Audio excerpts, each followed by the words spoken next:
Tema 23. Delitos contra la hacienda pública y la seguridad social. Con la tipificación de estos delitos se protegen los intereses económicos del Estado, las comunidades autónomas, las forales y las entidades locales. También se contempla la defraudación contra la hacienda de la Unión Europea. El delito se comete por defraudar a estos entes y las conductas pueden ser por acción u omisión. En los delitos contra la hacienda pública, esto es delito fiscal, la defraudación ha de superar los 120.000 euros. En la defraudación contra la hacienda de la Unión Europea, 100.000. No obstante, cuando supere los 10.000 euros, pero no los 100.000, hay una atenuación de la pena. En la defraudación contra la seguridad social, la cantidad ha de superar los 50.000 euros. Por último, se contempla la defraudación contable, en la que el delito se comete con la omisión de contabilidad, libros o registros fiscales, doble contabilidad, omisión o alteraciones contables y anotaciones contables ficticias. Se exime de responsabilidad criminal por la regularización tributaria, que consiste en que el obligado tributario reconozca la deuda y haga efectiva la misma antes de que la Administración tributaria le haya notificado el inicio de actuaciones de comprobación o investigación de su fraude, o antes de que las autoridades competentes interpongan denuncia o querella por la defraudación cometida. También se contempla rebajar la pena en 1 o 2 grados si antes de que transcurran 2 meses desde la citación judicial como imputado se satisface la deuda tributaria y se reconocen judicialmente los hechos. Comenzamos con el fraude tributario. Se castiga en el artículo 305 al que por acción u omisión defraude a la hacienda pública estatal, autonómica, foral o local, eludiendo el pago de tributos, cantidades retenidas o que se hubieran debido retener, o ingresos a cuenta, obteniendo indebidamente devoluciones o disfrutando beneficios fiscales de la misma forma, siempre que la cuantía de la cuota defraudada, el importe no ingresado de las retenciones o ingresos a cuenta o de las devoluciones o beneficios fiscales indebidamente obtenidos o disfrutados, exceda de 120.000 euros, salvo que hubiere regularizado su situación tributaria. La pena es prisión de 1 a 5 años y multa del tanto al sextuplo de la citada cuantía. Además, se impondrá al responsable la pérdida de la posibilidad de obtener subvenciones o ayudas públicas y del derecho a gozar de los beneficios o incentivos fiscales o de la seguridad social durante el periodo de 3 a 6 años.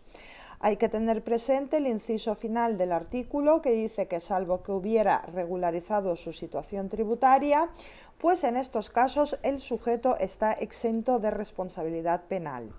Estamos ante un tipo penal en blanco, pues para completarlo hay que recurrir a la legislación fiscal. El bien jurídico protegido son los intereses económicos del Estado, las comunidades autónomas, forales y las entidades locales. El sujeto activo del delito es el obligado al pago que realiza la conducta típica de defraudación.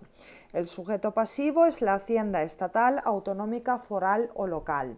En cuanto a la defraudación, hay que entender que equivale a engaño, lo que excluye la comisión del delito por imprudencia. Las conductas que se contemplan en el artículo 305 son las siguientes. Letra A. Elusión del pago de tributos, que hay que entender que es la omisión del deber que el contribuyente tiene de hacer efectiva su deuda tributaria.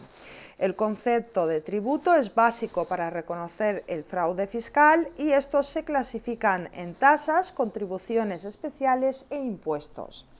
Las tasas son los tributos cuyo hecho imponible consiste en la utilización privativa o el aprovechamiento especial del dominio público, la prestación de servicios o la realización de actividades en régimen de derecho público que se refieran, afecten o beneficien de modo particular al obligado tributario, cuando los servicios o actividades no sean de solicitud o recepción voluntaria para los obligados tributarios o no se presten o realicen por el sector privado. Las contribuciones especiales son los tributos cuyo hecho imponible consiste en la obtención por el obligado tributario de un beneficio o de un aumento de valor de sus bienes como consecuencia de la realización de obras públicas o del establecimiento o ampliación de servicios públicos. Y los impuestos son los tributos exigidos sin contraprestación cuyo hecho imponible está constituido por negocios, actos o hechos que ponen de manifiesto la capacidad económica del contribuyente. Letra B. No ingresar cantidades retenidas o no retener las que haya obligación de hacerlo. Afecta al impuesto sobre la renta de las personas físicas y tendrán la consideración de deuda tributaria. Podrán consistir en retenciones, ingresos a cuenta y pagos fraccionados.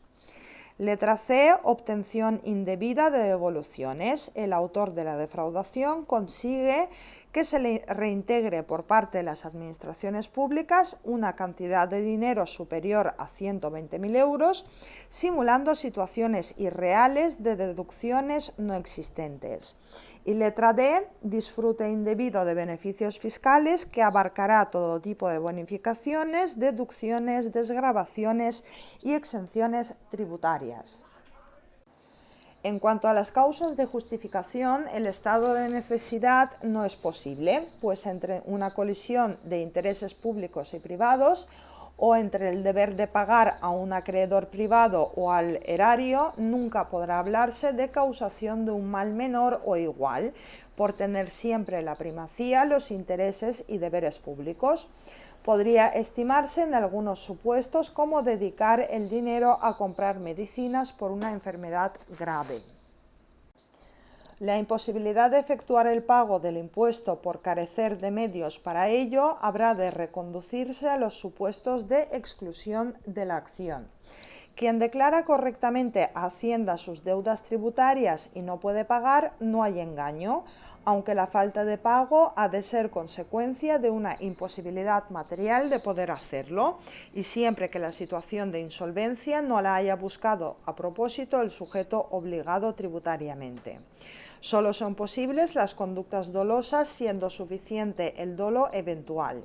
Sin embargo, el sistema tributario resulta tan complicado para el contribuyente que solamente especialistas en la materia son capaces de entender los modelos de impresos que debe cumplimentar el obligado tributario.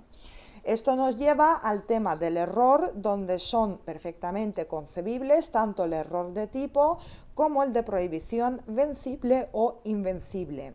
Según la sentencia del Tribunal Supremo del año 2018, el delito se estructura como un delito de incumplimiento de un deber.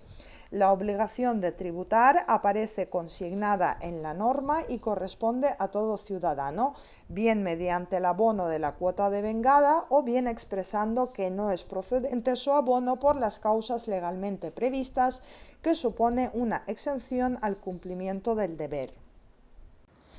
Dispone el artículo 305 que la mera presentación de declaraciones o autoliquidaciones no excluye la defraudación cuando ésta se acredite por otros hechos. El descubrimiento del fraude tributario puede llevarse a cabo a través de cualquier procedimiento. Se pretende evitar la interpretación que pueda darse a que no se comete fraude por la simple presentación de declaraciones o autoliquidaciones. Apartado 2. Cuantía del fraude y periodo evaluable. El apartado 1 del artículo 305 establece que la cuantía del fraude ha de superar los 120.000 euros. En cuanto al periodo para determinar la cuantía, a los efectos de determinar la cuantía mencionada, a. Si se trata de tributos, retenciones, ingresos a cuenta o devoluciones periódicos o de declaración periódica, se estará a lo defraudado en cada periodo impositivo o de declaración. Y si estos son inferiores a 12 meses, el importe de lo defraudado se referirá al año natural. No obstante, en los casos en los que la defraudación se lleve a cabo en el seno de una organización o grupo criminal o por personas o entidades que actúen bajo la apariencia de una actividad económica real sin desarrollarla de forma efectiva, el delito será perseguible desde el mismo momento en que se alcance la cantidad fijada en el apartado 1. Y B, en los demás supuestos, la cuantía se entenderá referida a cada uno de los distintos conceptos por los que un hecho imponible sea susceptible de liquidación. En el apartado A se contemplan dos supuestos. Uno, el periodo impositivo o de declaración o, si son inferiores a 12 meses, el año natural. Y dos, que la defraudación se cometa en el seno de una organización o grupo criminal, en cuyo caso el delito tiene lugar cuando la cantidad defraudada supere los 120.000 euros sin necesidad de que transcurra el año natural. En el apartado B se recogen los demás supuestos en los que el hecho punible sea susceptible de liquidación, como puede ser en la venta de un inmueble. En el texto se contemplan varias situaciones diferentes sin ningún tipo de conexión, por lo que no cabe acumular las defraudaciones de dos o más supuestos a fin de computar una cifra que supere los 120.000 euros. Tampoco cabe estimar aquí el delito continuado sobre la base de la cantidad total defraudada, porque al ser inferior la infracción es administrativa y no penal. Lo mismo hay que decir con referencia al periodo temporal de cada uno de los tributos, pues no son acumulables dentro de cada tributo ni entre ellos. Por otra parte, y frente a la diversidad de los tributos de la hacienda estatal, autonómica, foral o local, hay que mantener el mismo criterio porque son totalmente independientes sin ningún tipo de acumulación posible entre unos y otros. En los supuestos en los que la defraudación se lleve a cabo en el seno de una organización o grupo criminal, es posible la comisión de dos o más delitos dentro del año natural, pudiendo apreciarse continuidad delictiva. La determinación de la cuantía no resulta fácil, el juez no tiene por qué ajustarse a la cantidad defraudada que le suministre la administración, pues corresponde a aquel decidir si hay motivos de criminalidad e iniciar o no un procedimiento penal. Con respecto a lo que haya de entenderse por cuota defraudada, hay que tener en cuenta lo que disponen los artículos 56 y 58 de la Ley General Tributaria. El primero recoge que la cuantía íntegra se determinará a. Aplicando el tipo de gravamen a la base liquidable, y b. Según cantidad fija señalada al efecto. Por su parte, dispone el artículo 58 de la Ley General Tributaria que la deuda tributaria estará constituida por la cuota o cantidad a ingresar que resulte de la obligación tributaria principal o de las obligaciones de realizar pagos a cuenta. 2. Además, la deuda tributaria estará integrada, en su caso, por a. Interés de demora, b. Los recargos por declaración extemporánea, c. Los recargos del periodo ejecutivo y d. Los recargos exigibles legalmente sobre las bases o las cuotas a favor del Tesoro o de otros entes públicos. La consumación tiene lugar cuando transcurre el último día hábil del plazo legalmente establecido para efectuar la declaración voluntaria y el sujeto obligado a ello no lo hizo. El sujeto activo del delito es el obligado al pago que realiza la conducta típica de la defraudación. En cuanto a la participación, hay que tener en cuenta quienes actúan en representación del obligado, y en los supuestos en que el sujeto carezca de capacidad de obrar, deben considerarse autores sus representantes legales. Si el obligado tributariamente es una persona jurídica, habrá que tener en cuenta lo que dispone el artículo 31 del Código Penal, que sería de aplicación en los supuestos en que se actúe en nombre de otro. Es preciso poner en claro lo que ha de entenderse por autor material. Ha de considerarse como equivalente a autor en sentido estricto. Autor es aquel que realiza la acción u omisión constitutivo del tipo del injusto. Ahora bien, si quien defrauda es un ente colectivo impersonal, se resolverá de acuerdo con el artículo 31. En el tema de la participación hay que tener en cuenta el deber de colaboración con la administración tributaria, que lleva incluso al problema del secreto bancario. Establece el artículo 93 de la Ley General Tributaria que el incumplimiento de las obligaciones establecidas en este artículo no podrá ampararse en el secreto bancario. Con respecto a las personas jurídicas, habría de interpretarse que son responsables criminalmente todos aquellos que tengan conocimiento de los hechos e intervengan en ellos, o no los eviten pudiendo hacerlo, bien ordenando no pagar los impuestos que se adeudan o mandando que se ingresen cantidades inferiores a las realmente adeudadas. Podría plantearse la aplicación de una atenuante por analogía de miedo insuperable o de estado de necesidad como causas de no exigibilidad de una conducta distinta para excusar al empleado que por temor a perder su cargo o puesto de trabajo coopera a estos hechos. Apartado 3. Defraudación contra la Hacienda de la Unión Europea. En las defraudaciones contra la Hacienda Pública Estatal, solo se castiga el fraude superior a 120.000 euros. En otro caso, es infracción administrativa. En el caso de la Hacienda de la Unión Europea, el límite son 100.000 euros y además contempla el supuesto en que se superen los 10.000 pero no se rebasen los 100.000. Ahora, el sujeto pasivo del delito es la Unión Europea. Dispone el artículo 305.3 que las mismas penas se impondrán a quienes cometan las conductas descritas en el apartado 1 y a quien eluda el pago de cualquier cantidad que deba ingresar o disfrute de manera indebida de un beneficio obtenido legalmente cuando los hechos se cometan contra la Hacienda de la Unión Europea, siempre que la cuantía defraudada excediera de 100.000 euros en el plazo de un año natural. No obstante lo anterior, en los casos en los que la defraudación se lleve a cabo en el seno de una organización o grupo criminal o por personas o entidades que actúen bajo la apariencia de una actividad económica real sin desarrollarla de forma efectiva, el delito será perseguible desde el mismo momento en que se alcance la cantidad fijada en este apartado.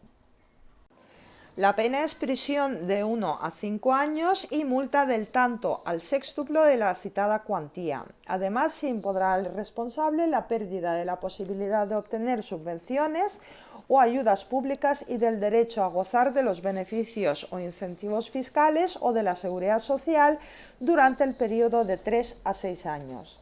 La cantidad defraudada tiene que exceder de 100.000 euros. Este supuesto se agrava con respecto al fraude a la hacienda pública estatal, autonómica, foral o local, donde la cantidad ha de superar los 120.000 euros. Se hace referencia expresa al año natural y se reitera el texto del inciso segundo del apartado 2 del artículo 305 respecto de los supuestos en los que la defraudación se lleva a cabo en el seno de una organización o grupo criminal. Asimismo, dispone el artículo 305.3 que si la cuantía defraudada excediera de 10.000 euros pero no superase los 100.000, se impondrá una pena de prisión de 3 meses a 1 año o multa del tanto al triplo de la citada cuantía y la pérdida de la posibilidad de obtener subvenciones o ayudas públicas y del derecho a gozar de los beneficios o incentivos fiscales o de la seguridad social durante el periodo de 6 meses a 2 años. La pena aquí es alternativa, puede ser prisión de 3 meses a 1 año o multa del tanto al triplo de la cuantía defraudada. Apartado 4. Regularización tributaria.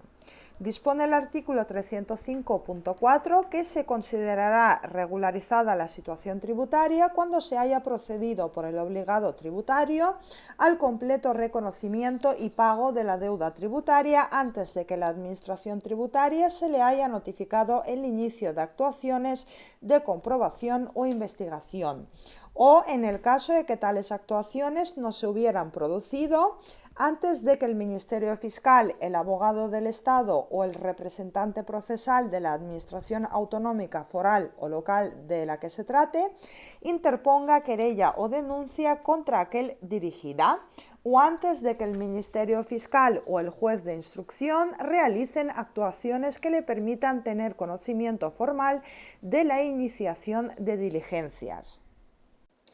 La regularización tributaria, que conlleva a la exención de responsabilidad penal según se recoge en el artículo 305, se contempla en tres supuestos. 1. Cuando el obligado tributario reconozca y pague la deuda antes de que la Administración tributaria le notifique el inicio de las actuaciones para determinar la deuda tributaria, el plazo será el de la fecha en la que el interesado recibe formalmente la notificación, que ha de ser antes de haber transcurrido 4 años, que es el plazo en el que prescribe la deuda tributaria. 2. Si no ha tenido lugar el procedimiento anterior, el defraudador tiene que haber regulado su situación antes de que el Ministerio Fiscal, el abogado del Estado o el representante procesal de la Administración autonómica, foral o local interponga querella o denuncia contra el obligado tributario. El plazo para la interposición de denuncia o querella es de 5 años. Comenzará a contar en la fecha de consumación del delito y terminará a los 5 años, que es cuando prescribe el delito, pues la pena de prisión es de 1 a 5 años, ya que la prescripción en los supuestos agravados es a los 10 años, pues la pena de prisión es de 2 a 6 años. Y 3. Antes de que el Ministerio Fiscal o el juez de instrucción realicen actuaciones que le permitan tener conocimiento formal de la iniciación de diligencias. Dispone el artículo 305.4 que a los efectos de la regularización prevista en el párrafo anterior resultarán aplicables cuando se satisfagan deudas tributarias una vez prescrito el derecho de la Administración a su determinación en vía administrativa. La regularización por el obligado tributario de su situación tributaria impedirá que se le persiga por los posibles irregularidades contables u otras falsedades instrumentales que exclusivamente en relación a la deuda tributaria objeto de regularización el mismo pudiera haber cometido con carácter previo a la regularización de su situación tributaria. Apartado 5. Liquidación tributaria y presunto delito. En el artículo 305.5 se contemplan 3 situaciones que permiten continuar los trámites para el cobro de la deuda tributaria por la Administración cuando aparezcan indicios de la comisión de un delito contra la hacienda pública, así como cuando ya se hubiera iniciado un procedimiento penal. Supuesto 1. Liquidaciones tributarias cuando aparezcan indicios de comisión de delito. Dispone el artículo 305.5 que cuando la Administración tributaria apreciare indicios de haberse cometido un delito contra la hacienda pública, podrá liquidar de forma separada, por una parte, los conceptos y cuantías que no se encuentren vinculados con el posible delito contra la hacienda pública y, por otra, los que se encuentren vinculados con el posible delito contra la hacienda pública. En estos supuestos es potestativo para la Administración tributaria liquidar de forma separada los conceptos y cuantías que no se encuentren vinculados a un presunto delito contra la hacienda pública de aquellos que pueden estar vinculados. De esta forma se impide que un procedimiento penal paralice el cobro de la cantidad no satisfecha. La segunda situación es tramitación de la liquidación de conceptos y cuantías vinculadas a un presunto delito fiscal. Dispone el artículo 305.5 que la liquidación indicada en primer lugar en el párrafo anterior seguirá la tramitación ordinaria y se sujetará al régimen de recursos propios de toda liquidación tributaria.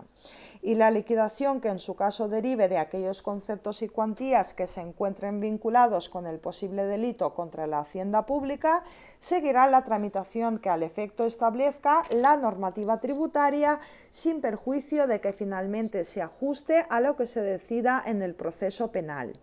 La tramitación en estos supuestos será la establecida en la legislación tributaria sin perjuicio de que al final se ajuste al proceso penal. Y la tercera situación es el cobro de la deuda tributaria cuando exista un procedimiento penal por delito. Y dispone el artículo 305.5 que la existencia del procedimiento penal por delito contra la hacienda pública no paralizará la acción de cobro de la deuda tributaria. Por parte de la Administración tributaria podrán iniciarse las actuaciones dirigidas al cobro, salvo que el juez de oficio o a instancia de parte hubiere acordado la suspensión de las actuaciones de ejecución previa prestación de garantía. Si no se pudiese prestar garantía en todo o en parte, excepcionalmente el juez podrá acordar la suspensión con dispensa total o parcial de garantías si apreciare que la ejecución pudiese ocasionar daños irreparables o de muy difícil reparación. También aquí es potestativo de la Administración tributaria iniciar o no las actuaciones encaminadas al cobro de la deuda tributaria. Sin embargo, el juez puede suspender tales actuaciones siempre que el obligado de pago haya prestado garantía. No obstante, se contempla la posibilidad de que quien deba prestar la garantía no pueda hacerlo en todo o en parte. Apartado 6. Supuestos atenuados. Se prevé la posibilidad de rebajar la pena en 1 o 2 grados. Dispone el artículo 305.6 que los jueces y tribunales podrán imponer al obligado tributario o al autor del delito la pena inferior en 1 o 2 grados siempre que antes de que transcurran 2 meses desde la citación judicial como imputado satisfaga la deuda tributaria y reconozca judicialmente los hechos. Lo anterior será igualmente aplicable respecto de otros partícipes en el delito distintos del obligado tributario o del autor del delito, cuando colaboren activamente para la obtención de pruebas decisivas para la identificación o captura de otros responsables, para el completo esclarecimiento de los hechos delictivos o para la averiguación del patrimonio del obligado tributario o de otros responsables del delito. Aquí se contemplan dos supuestos. 1. Obligado tributario o autor del delito han de hacer efectiva la deuda tributaria y reconocer judicialmente los hechos antes de 2 meses desde la citación judicial como imputados. Y 2. Otros partícipes en el delito. Estos han de colaborar con la Administración de Justicia en la identificación y captura de otros responsables, en el esclarecimiento de los hechos o en la averiguación del patrimonio del obligado tributario o de otros responsables del delito. Apartado 7. Ejecución de la pena de multa y responsabilidad civil. Dispone el artículo 305.7 que en los procedimientos por el delito contemplado en este artículo, para la ejecución de la pena de multa y la responsabilidad civil que comprenderá el importe de la deuda tributaria que la Administración tributaria no haya liquidado por prescripción u otra causa legal, incluidos sus intereses de demora, los jueces y tribunales recabarán el auxilio de los servicios de la Administración tributaria que las exigirá por el procedimiento administrativo de apremio. En los supuestos de condena por delito fiscal son los jueces los que deciden sobre la ejecución de la pena de multa y responsabilidad civil y no la Administración tributaria. Apartado 8. Supuestos agravados. Se contemplan 3 casos en los que se eleva la pena de prisión, así como el límite inferior de la multa. La prisión prevista en el artículo 305, que es de 1 a 5 años, pasa a ser de 2 a 6 y la multa del tanto al sextuplo de la cuota defraudada pasa a ser del doble al sextuplo. Por lo tanto, dispone el artículo 305 bis que el delito contra la hacienda pública será castigado con la pena de prisión de 2 a 6 años y multa del doble al sextuplo de la cuota defraudada cuando la defraudación se cometiere concurriendo alguna de las circunstancias siguientes. A. Que la cuantía de la cuota defraudada exceda de 600.000 euros. B. Que la defraudación se haya cometido en el seno de una organización o de un grupo criminal. Y C, que la utilización de personas físicas o jurídicas o entes sin personalidad jurídica, interpuestos, negocios o instrumentos fiduciarios o paraísos fiscales o territorios de nula tributación oculte o dificulte la determinación de la identidad del obligado tributario o del responsable del delito, la determinación de la cuantía defraudada o del patrimonio del obligado tributario o del responsable del delito. Apartado 9. Remisión al artículo 305. Dispone el artículo 305 bis 2 que a los supuestos descritos en el presente artículo les serán de aplicación todas las restantes previsiones contenidas en el artículo 305.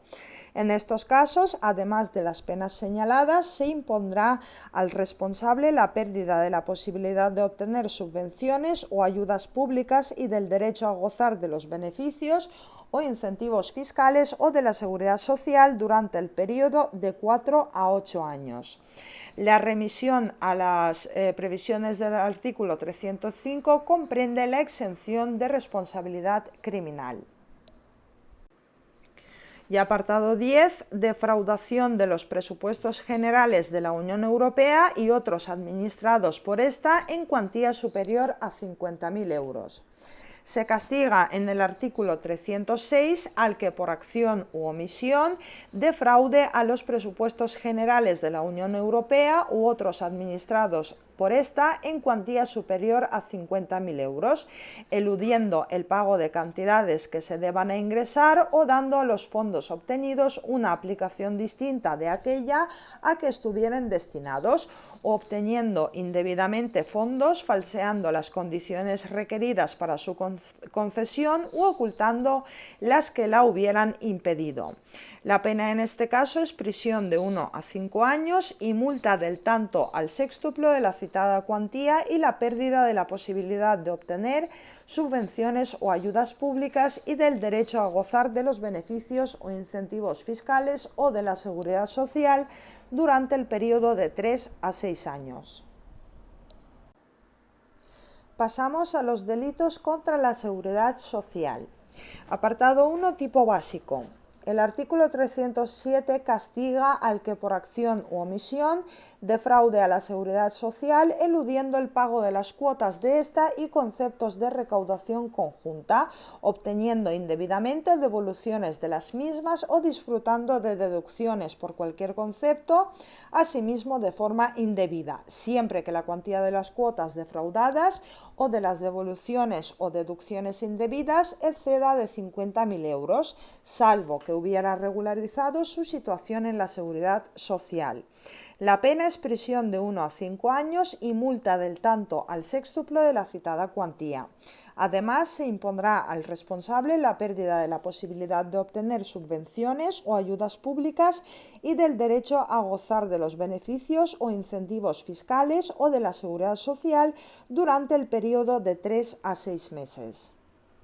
Dispone el artículo 307 que la mera presentación de los documentos de cotización no excluye la defraudación cuando ésta se acredite por otros hechos.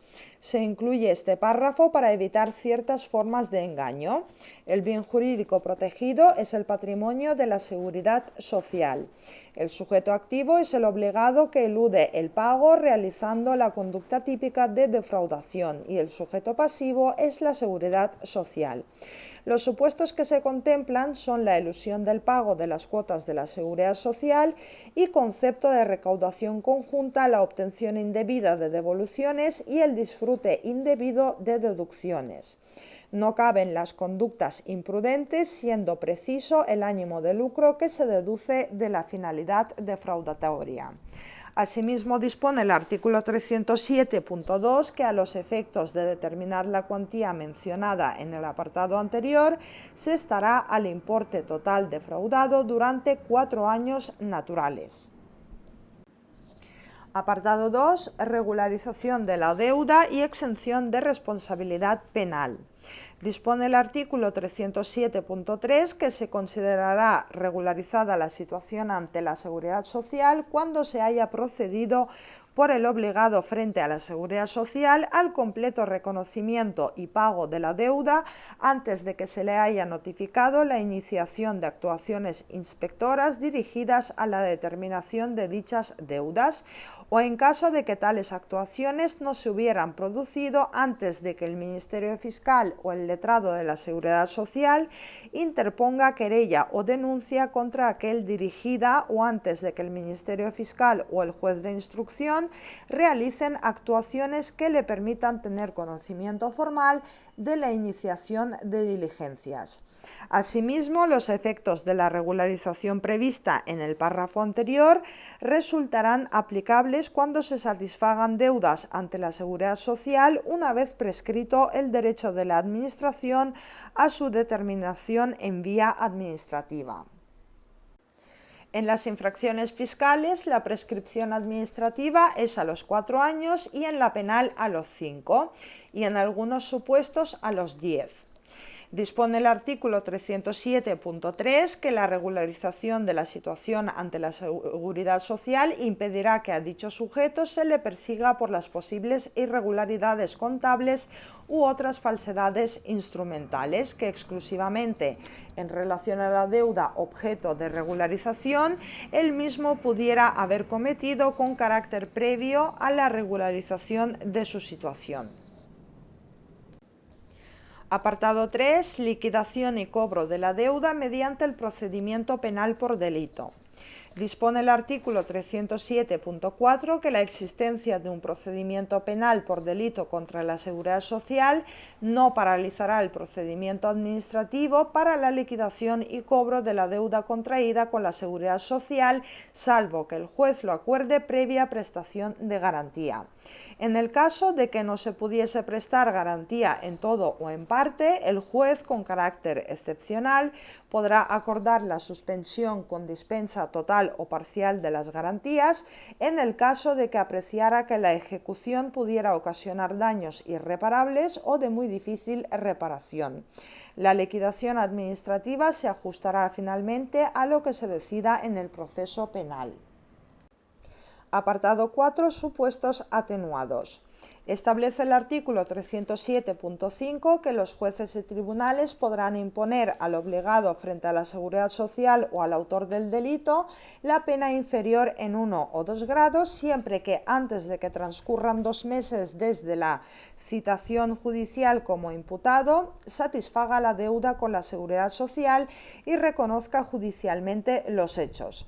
Lo anterior será igualmente aplicable respecto de otros partícipes en el delito distintos del deudor a la Seguridad Social o del autor del delito cuando colaboren activamente para la obtención de pruebas decisivas para la identificación o captura de otros responsables, para el completo esclarecimiento de los hechos delictivos o para la averiguación del patrimonio del obligado frente a la Seguridad Social o de otros responsables del delito. Apartado 5. Ejecución de la pena de multa y responsabilidad civil. Establece el artículo 307.6 que en los procedimientos por el delito contemplado en este artículo para la ejecución de la pena de multa y la responsabilidad civil, que comprenderá el importe de la deuda frente a la Seguridad Social que la Administración no haya liquidado por prescripción u otra causa legal, incluidos sus intereses de demora, los jueces y tribunales recabarán el auxilio de los servicios de la Administración de la Seguridad Social que las exigirá por el procedimiento administrativo de apremio. Apartado 6. Supuestos agravados en delitos contra la Seguridad Social. Según el artículo 307 bis 1, tiene lugar cuando en la comisión del delito concurriera alguna de las siguientes circunstancias. A. Que la cuantía de las cuotas defraudadas o de las devoluciones o deducciones indebidas exceda de 120.000 euros. B. Que la defraudación se haya cometido en el seno de una organización o de un grupo criminal.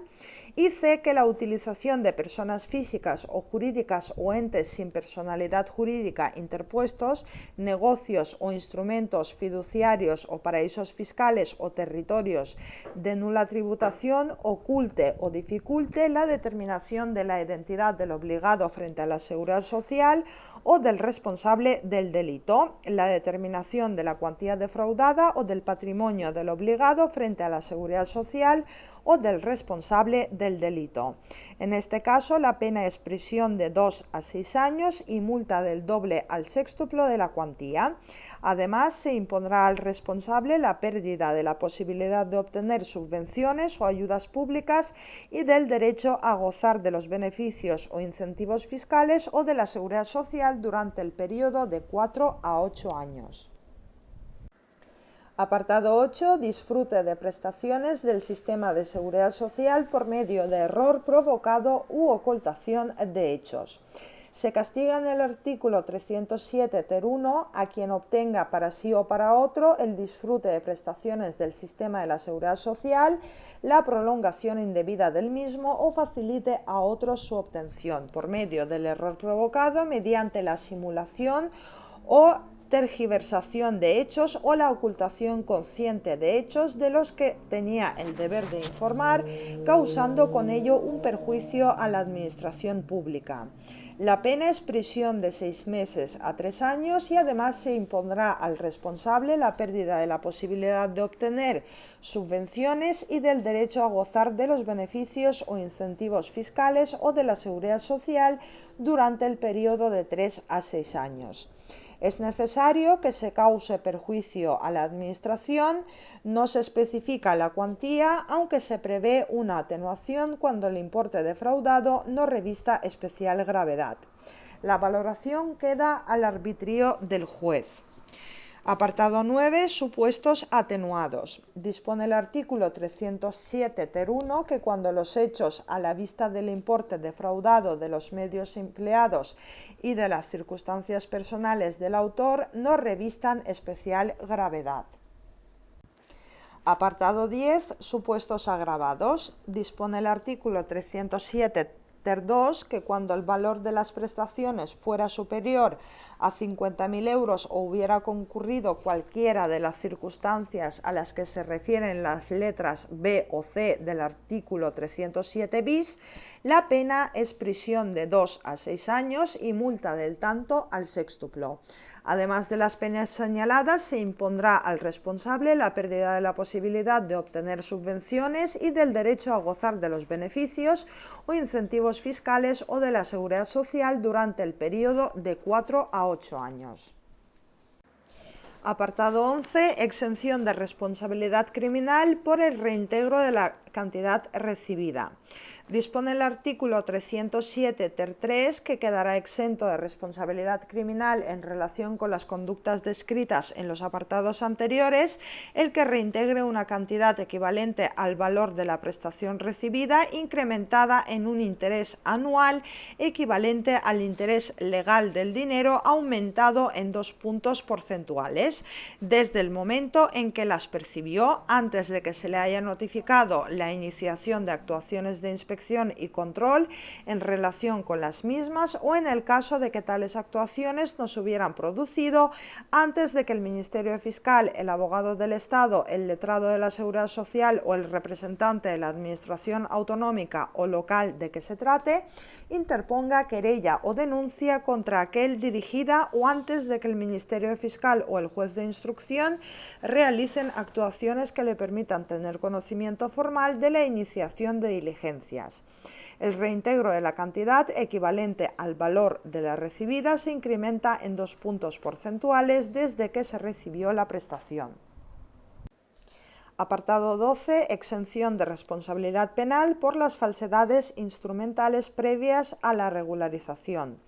Dispone el artículo 307 ter 3 que la exención de responsabilidad penal contemplada en el párrafo anterior alcanzará igualmente a dicho sujeto por las posibles falsedades instrumentales que exclusivamente en relación a las prestaciones defraudadas objeto de reintegro el mismo pudiera haber cometido con carácter previo a la regularización de su situación. Apartado 13. Reintegro de las prestaciones indebidas en los supuestos de existencia de un procedimiento penal. Dispone el artículo 307 ter 4 que la existencia de un procedimiento penal por alguno de los delitos de los apartados 1 y 2 de este artículo no impedirá que la Administración competente exija la reintegro por vía administrativa de las prestaciones indebidamente obtenidas. El importe que deba ser reintegrado se entenderá fijado provisionalmente por la Administración y se ajustará después a lo que finalmente se resuelva en el proceso penal. La existencia de un procedimiento penal no impide que la Administración exija provisionalmente el ingreso de las prestaciones indebidamente obtenidas, aunque la cantidad será la que finalmente se fije en el proceso penal. El artículo 307 ter 4 sigue diciendo que el procedimiento penal tampoco paralizará la acción de cobro de la Administración competente, que podrá iniciar las actuaciones dirigidas al cobro, salvo que el juez de oficio o a instancia de parte hubiere acordado la suspensión de las actuaciones de ejecución previa prestación de garantía. Si no se pudiese prestar garantía en todo o en parte, excepcionalmente el juez podrá acordar la suspensión con dispensa total o parcial de garantías si apreciare que la ejecución pudiese ocasionar daños irreparables o de muy difícil reparación. Apartado 14. Ejecución de la pena de multa y de la responsabilidad civil. Dispone el artículo 307 ter 5 que en los procedimientos por el delito contemplado en este artículo para la ejecución de la pena de multa y de la responsabilidad civil, los jueces y tribunales recabarán el auxilio de los servicios de la Administración de la Seguridad Social que las exigirá por el procedimiento administrativo de apremio. Se trata del auxilio que han de prestar los servicios de la Administración de la Seguridad Social a los jueces y tribunales para la ejecución de la pena de multa y responsabilidad civil. Apartado 15. Remisión al artículo 307.5. Dispone el artículo 307 ter 6 que resultará aplicable a los supuestos regulados en este artículo lo dispuesto en el apartado 5 del artículo 307 del Código Penal, y el indicado apartado 5 contempla supuestos atenuados. Permite al juez rebajar la pena en 1 o 2 grados al autor del delito por reconocer y satisfacer la deuda antes de transcurrir 2 meses desde la citación como imputado y con respecto de otros que hayan participado en la comisión del delito por su colaboración de forma decisiva con la Administración de Justicia para la identificación o captura de otros responsables, esclarecimiento de los hechos o averiguación del patrimonio del obligado. Estamos ante un supuesto de colaboración por arrepentimiento. Pasamos al fraude y malversación de subvenciones. Apartado 1. Fraude de subvenciones. Se castiga en el artículo 308 al que obtenga subvenciones o ayudas de las administraciones públicas, incluida la Unión Europea, en una cantidad o por un valor superior a 100.000 euros, falseando las condiciones requeridas para su concesión u ocultando las que la hubiesen impedido, salvo que lleve a cabo el reintegro. La pena es prisión de 1 a 5 años y multa del tanto al sextuplo de su importe, y además se impondrá al responsable la pérdida de la posibilidad de obtener subvenciones o ayudas públicas y del derecho a gozar de beneficios o incentivos fiscales o de la seguridad social durante un periodo de 3 a 6 años.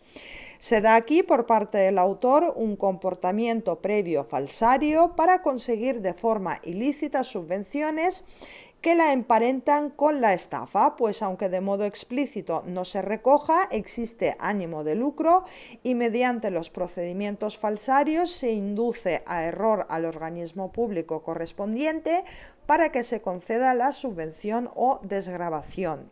Solo es posible la comisión dolosa deduciéndose también de los términos empleados por el legislador, al decir falseando u ocultando.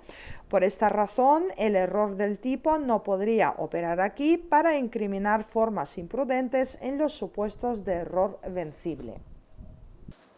Apartado 2. Malversación de subvenciones. Se castiga en el artículo 308.2 al que en el desarrollo de una actividad sufragada total o parcialmente con fondos de las administraciones públicas los aplique en una cantidad superior a 100.000 euros a fines distintos de aquellos para los que la subvención o ayuda fue concedida, salvo que se lleve a cabo el reintegro a que se refiere el apartado 6 de este artículo. La pena es prisión de 1 a 5 años y multa del tanto al sextuplo de su importe. Además de las penas señaladas, se impondrá al responsable la pérdida de la posibilidad de obtener subvenciones o ayudas públicas y del derecho a gozar de beneficios o incentivos fiscales o de la seguridad social durante un periodo de 3 a 6 años. Por su parte, establece el artículo 308.4 que si la cuantía obtenida, defraudada o aplicada indebidamente no superase los 100.000 euros, pero excediera de 10.000, se impondrá una pena de prisión de 3 meses a 1 año o multa del tanto al triplo de la citada cuantía y la pérdida de la posibilidad de obtener subvenciones o ayudas públicas y del derecho a gozar de los beneficios o incentivos fiscales o de la seguridad social durante un periodo de 6 meses a 1 año, salvo que lleve a cabo el reingreso. Apartado 3. Determinación de la cuantía defraudada. Establece el artículo 308.5 que a los efectos de determinar la cuantía se entenderá al total de lo obtenido, defraudado o indebidamente aplicado, con independencia de si procede de una o de varias administraciones públicas conjuntamente. El cómputo de la cantidad defraudada se determinará sumando todas las que se hayan producido en el año natural. Apartado 4. Reintegro de subvenciones o ayudas y exención de responsabilidad criminal. Dispone el artículo 308.6 que se entenderá realizado el reintegro cuando por el perceptor de la subvención o ayuda se proceda a devolver las subvenciones o ayudas indebidamente percibidas o aplicadas, incrementadas en el interés de demora aplicable en materia de subvenciones desde el momento en que las percibió y se lleve a cabo antes de que se haya notificado la iniciación de actuaciones de comprobación o control en relación con dichas subvenciones o ayudas, o en el caso de que tales actuaciones no se hubieran producido antes de que el Ministerio Fiscal, el abogado del Estado o el representante de la Administración autonómica o local de que se trate interponga querella o denuncia contra aquel dirigida o antes de que el Ministerio Fiscal o el juez de instrucción realicen actuaciones que le permitan tener conocimiento formal de la iniciación de diligencias. Apartado 5. El reintegro impide la persecución de falsedades instrumentales previas. Recoge el artículo 308.6 que el reintegro impedirá que a dicho sujeto se le persiga por las posibles falsedades instrumentales que exclusivamente en relación a la deuda objeto de regularización el mismo pudiera haber cometido con carácter previo a la regularización de su situación. Apartado 6. Existencia de procedimiento penal y cobro por la administración de las subvenciones o ayudas indebidamente aplicadas.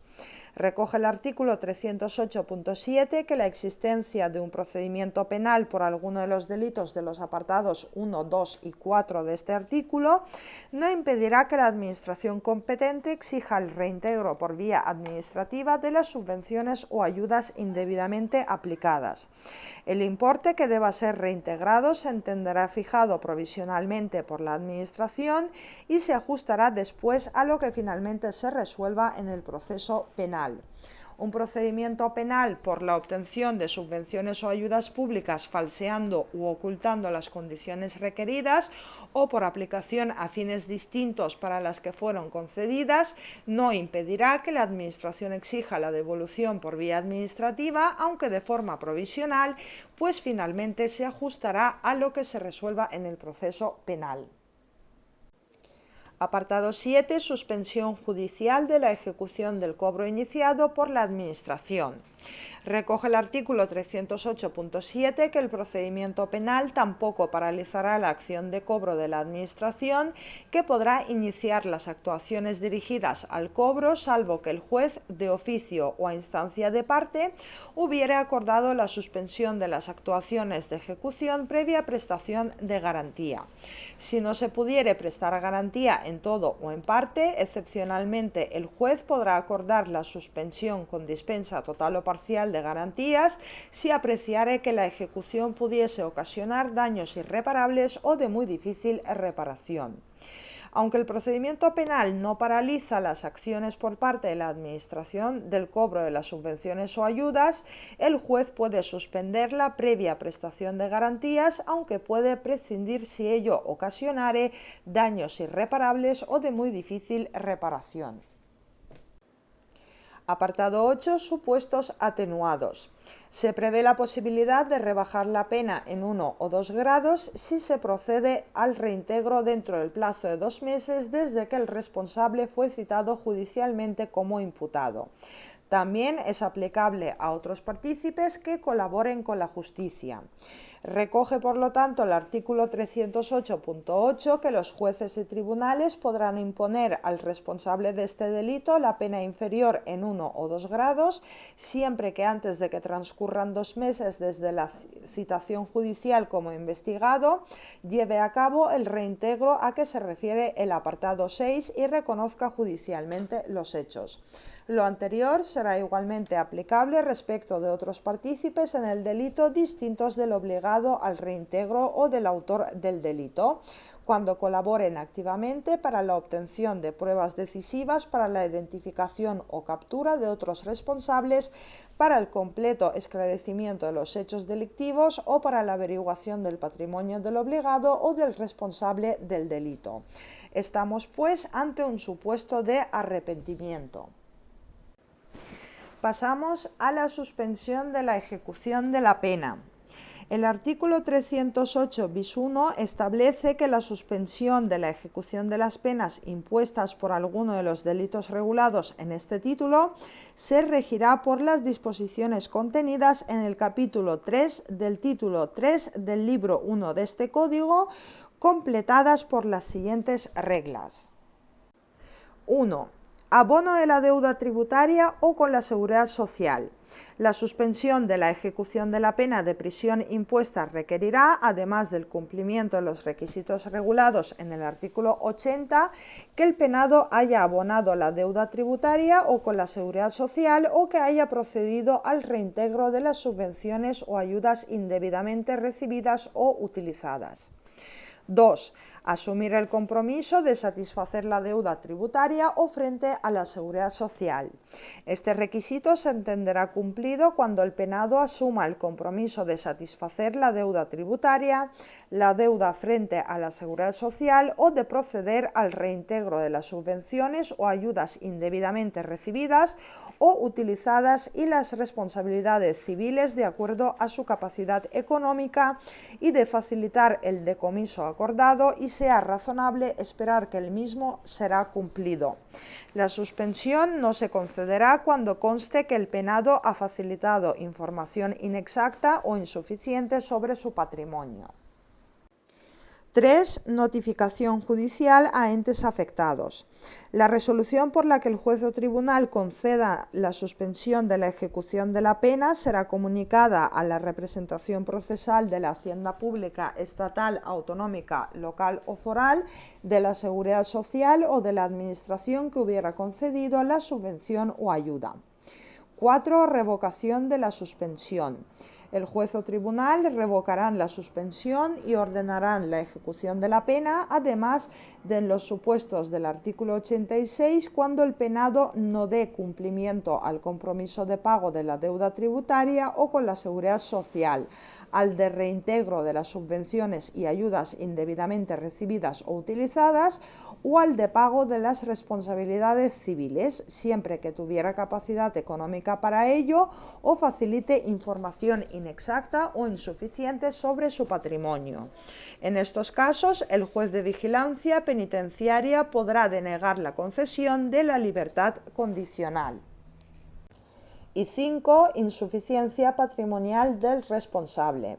En el supuesto del artículo 125, el juez o tribunal oirán previamente a la representación procesal de la Hacienda Pública Estatal, Autonómica, Local o Foral, de la Seguridad Social o de la Administración que hubiera concedido la subvención o ayuda, al objeto de que aporte información patrimonial de los responsables del delito, en el que se analizará la capacidad económica y patrimonial real de los responsables y se podrá incluir una propuesta de fraccionamiento acorde con dicha capacidad y con la normativa tributaria de la Seguridad Social o de subvenciones. Pasamos a la defraudación contable. Apartado 1. Omisión de contabilidad, libros o registros fiscales. Se castiga en el artículo 10 al que, estando obligado por ley tributaria a llevar contabilidad mercantil, libros o registros fiscales, a. incumpla absolutamente dicha obligación en régimen de estimación directa de bases tributarias. Estamos ante un delito de omisión en el que no es preciso que se haya ocasionado perjuicio al erario público ni que el sujeto activo o un tercero haya obtenido algún beneficio ni que necesariamente exista ánimo de lucro. Se tipifican aquí conductas que no dejan de ser meros actos preparatorios y a veces ni siquiera eso, por un error vencible o no, como consecuencia de la complicada mecánica fiscal. Se trata de un delito que solo es punible para los supuestos de estimación directa de la base tributaria y no en otros casos, por lo que el legislador ha puesto una limitación que es discutible, ya que también hay deber de registro en algunos supuestos de estimación objetiva. No habrá delito cuando se tengan los libros o registros fiscales obligatorios o se lleve contabilidad. Una contabilidad totalmente desordenada e inoperante a efectos fiscales equivale a falta de contabilidad. Apartado 2. Doble contabilidad. Se castiga en el artículo 310b al que lleve contabilidades distintas que, referidas a una misma actividad y ejercicio económico, oculten o simulen la verdadera situación de la empresa. Los requisitos que se exigen son: 1. Llevar contabilidades distintas, que no es necesario que se trate de contabilidades formalmente completas, siendo suficiente que no lo sea la presentada a efectos fiscales. 2. Que se oculte o simule la verdadera situación de la empresa. Y 3. Ha de estar referida a la misma actividad y ejercicio económico. Para que se perfeccione el delito es necesario que la doble contabilidad persiga fines defraudatorios tributarios. La conducta debería ser impune si la doble contabilidad, aun teniendo fines fraudulentos, no llega a utilizarse con tal finalidad, sino que se hace uso de la contabilidad correcta. Tampoco será punible una segunda contabilidad que, aun ocultando o simulando la verdadera situación de la empresa, no persiga una finalidad defraudatoria. Apartado 3. Omisiones o alteraciones contables.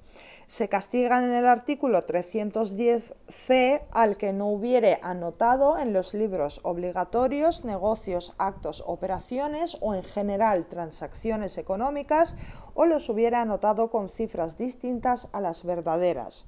Se prevén aquí dos conductas: una omisiva, al no hacer anotaciones en los libros obligatorias, y otra consistente en la acción falsaria reflejada en dichos libros con cifras distintas a las verdaderas. Apartado 4. Anotaciones contables ficticias. Se castiga en el artículo 310d al que hubiere practicado en los libros obligatorios anotaciones contables ficticias. Nos encontramos ante una falsedad contable que podría quedar incluida en el apartado anterior, pues por muy ficticias que sean las anotaciones, el hecho sigue siendo una falsedad contable. Tanto en estos supuestos de falsedad como en el de omisiones o alteraciones contables, la conducta ha de poner en peligro la efectividad de la obligación tributaria. En otro caso, habrá alteraciones que darían lugar a una infracción administrativa, pero no penal. Requisitos del artículo 310. Se establecen el mismo para los supuestos de omisiones o falsedades contables que la consideración como delito de los supuestos de hecho a que se refieren los párrafos C y D anteriores requerirá que se hayan omitido las declaraciones tributarias o que las presentadas fueren reflejo de su falsa contabilidad y que la cuantía en más o menos de los cargos o abonos omitidos o falseados exceda sin compensación aritmética, entre ellos de 240.000 euros por cada ejercicio económico.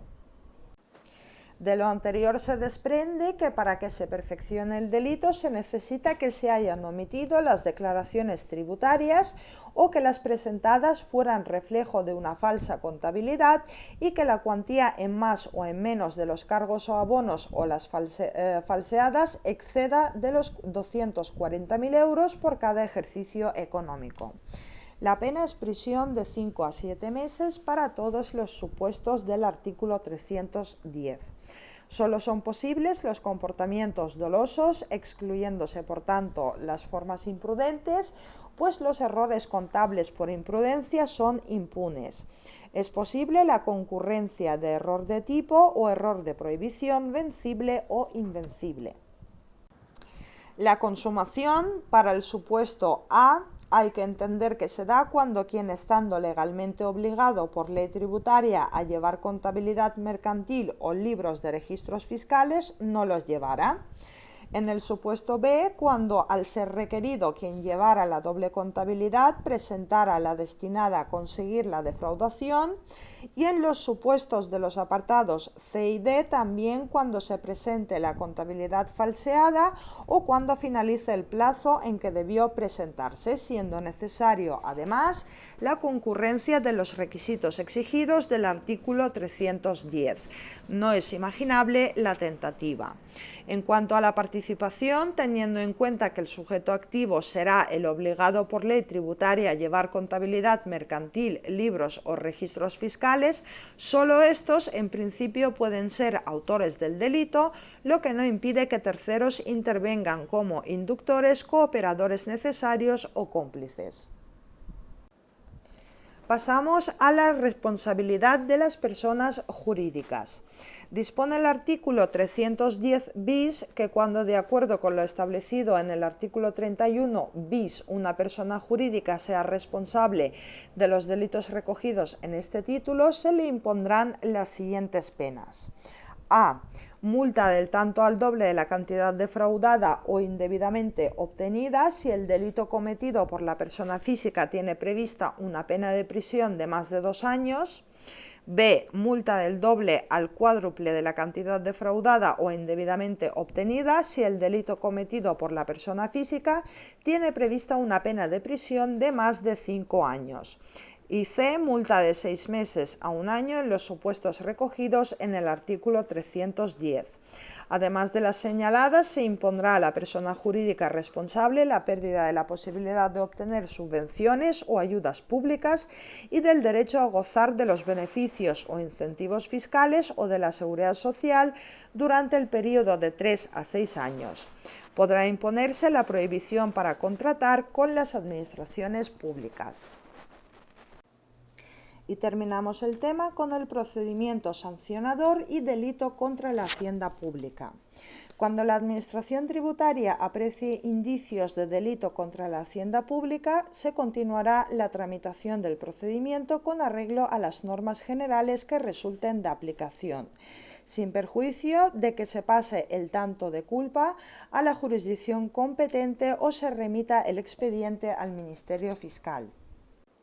En cuanto a los supuestos de regularización, si el obligado tributario ha regularizado su situación mediante el reconocimiento y pago de la deuda, no pasará el tanto de culpa a la jurisdicción competente ni remitirá el expediente al Ministerio Fiscal.